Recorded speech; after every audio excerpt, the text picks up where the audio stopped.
Farmer Tom here. Welcome to the Farmer Tomcast. Today on our ongoing series, Heroes of the Green, we have legendary cannabis writer Steve Elliott. How's it going, Steve? Going great. How are you doing, Tom? We're doing good. So the world wants to hear who Steve Elliott is, and I'm going to hand you the mic. Take it Thank you, away. Tom. My story with cannabis started back in 1977. That's the summer I turned 17 and the summer that I first smoked pot. Very first time I smoked any marijuana, it was in the back seat of my friend Tim's Camaro. He and my friend Pick were two guys that me and my friend Doc knew already smoked pot, and we'd been wanting to smoke some. So we drove towards Hodges, Alabama, looking for those two dudes. And as luck would have it, the stars aligned. As soon as we got into town, we saw Tim and Pick, and they motioned us to follow them. And they went down a dirt road, and we knew it was our lucky day. We followed them down that dirt road. Me and Doc got in Tim's back seat, and they had an 8-track tape of Kiss.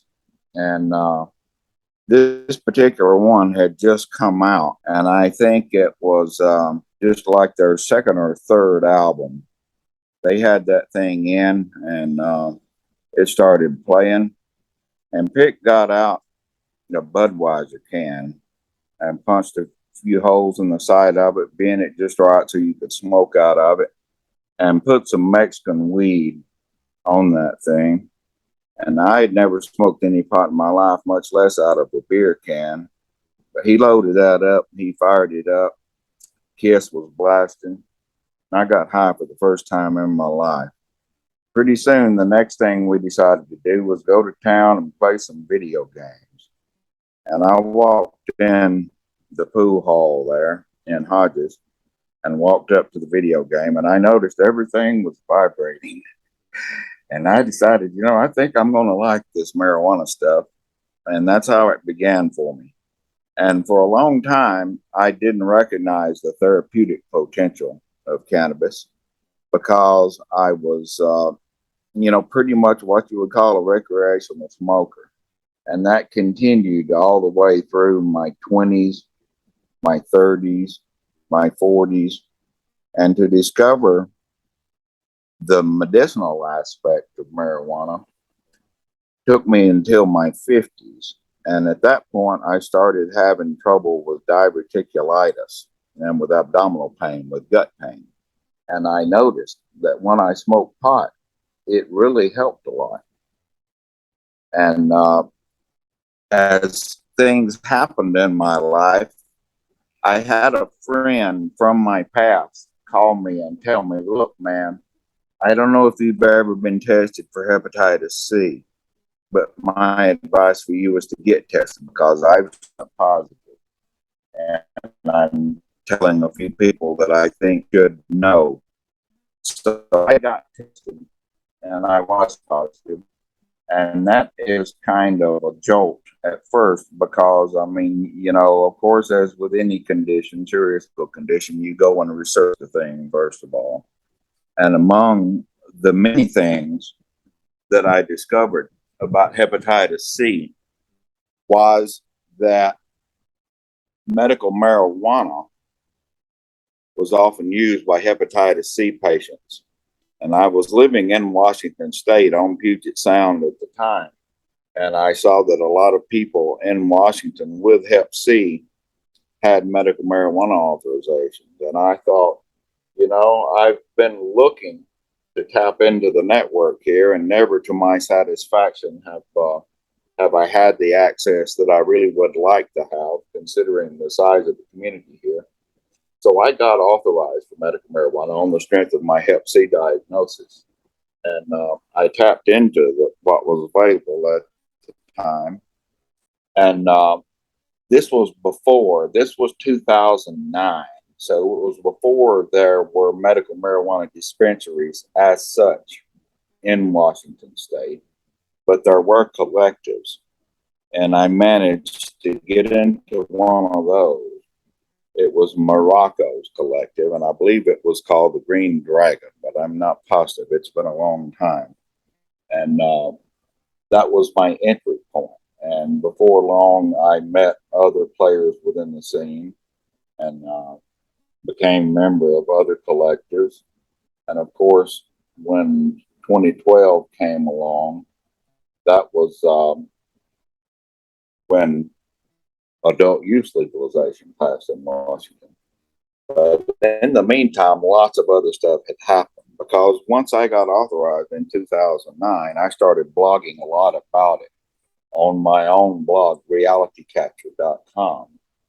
Back then, I was getting quite a few page views and getting a little attention. And it so happens I got a lucky break, and the right people were looking. And a representative of Village Voice Media got in touch with me and said, "Look, we've noticed what you've been doing with Reality Capture. We've noticed you've been catching a few page views on there too. And we were wondering if you would like to run our website for us." And I said, "Yes, I would." And we worked out a deal. And I started running that, I believe it was November of 2009. And I was lucky enough that with the support, of course, of Village Voice Media, John Boitnott in particular, the site took off. And first thing I knew, we were getting 500,000 page views a month. We had passed, and not just passed, but blown away hightimes.com and pretty much every other pot site. And we were riding high. And that's the way it was all the way through 2010, 2011, 2012. Now, of course, they say be careful what you wish for. And I, all the time through my reality catcher blogging days, I had dreamed of having that size of platform, 500,000, 600,000, peaked out. Sometimes it's over 700,000 page views a month. And I quickly discovered, though, that it was a double-edged sword because I tend to be outspoken. I tend to say what's on my mind, and I tend sometimes, well, usually, not to sugarcoat it. And the fact that I did so hadn't meant that much when fewer people were listening. But once you got 500,000 folks reading what you say, you're going to have quite a few folks who disagree with you.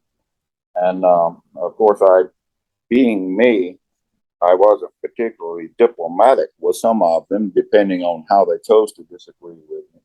And that's another thing I learned pretty quickly was that sometimes when you have words with someone in the community, that can become a story in itself.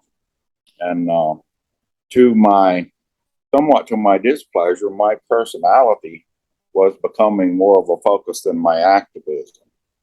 Because, I really was 100% all in on getting the plant available, first of all, to every patient who needed it, with the system, being sort of like triage. These are the people who need it the worst, the most, and the quickest. And then actually for every adult who wanted to use marijuana, I think, in a constitutional republic where you're going to have civil liberties, it's important that you have the right, especially to alter your own consciousness and to benefit your own health, of course, if you choose to do so. So that was the focus of my activism, and I wasn't particularly interested in my personality becoming a sideshow. But being an autistic person, I'm not that great on censoring myself either.